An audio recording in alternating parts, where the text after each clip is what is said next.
Ba't ka umiiyak? Gusto mo na magpasok sa school? Ha? Gusto mo na magpasok sa school?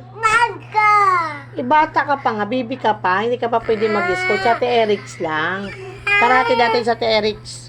Tarati dati sa Ate Eric's sa school. Halika na. Kaya papasok na sila Ate Eric's, hatid natin sila. Tara. Tara na. Ayaw mo sumama? Huwag ka nga, wala ka nga magbag. Huwag ka na magbag. Hindi ka pa papasok sa school, papagalitan ka doon. Ano, gusto mo na magpasok? Kunin mo yung bag mo, pero hindi ka pwede pumasok doon, ha? Makuha yung bag ko. Oh, pero hindi ka pa papasok, ha? Opo. Bag ko. Oo nga, pero hindi ka pa papasok. Ha? Bag ko. Oh, sige, kuha ko ng bag mo. Kukunin ko yung bag mo, ha? Reno. Oo, pero huwag ka manggugulo doon kay Ate Eric, ha? Kasi papasok sila sa school, ha? Opo. Papasok ako. Hindi ka pa nga pwedeng pumasok. Kasi nga, baby ka pa. Pag malaki ka na, papasok ka na sa school, opo? Opo? Ha? Kukunin ko yung bag mo, pero hindi ka pa papasok, ha? Opo? Ha? O, sige. Huwag ka manggulo doon sa school ni Ate Eric, ha? O, anong gagawin mo sa bag mo? Ipul.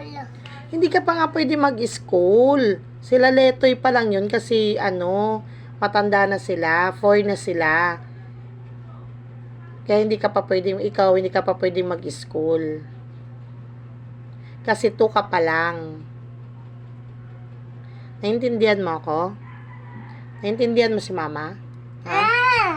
Hindi ka pa pwedeng mag-school kasi nga, ha? Ano? Kunin ko yung bag mo pero hindi ka mag-school, ha? Opo? Kunin. Kaya nga, pero hindi ka pa pwede mag-school.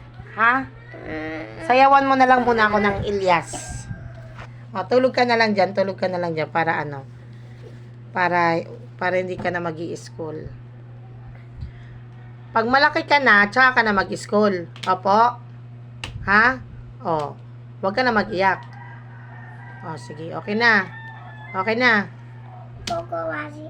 Kukuwachi na lang. Nood ka na lang ng cellphone. Tapos, anong papanoodin mo? Kukuwasi. O, sige.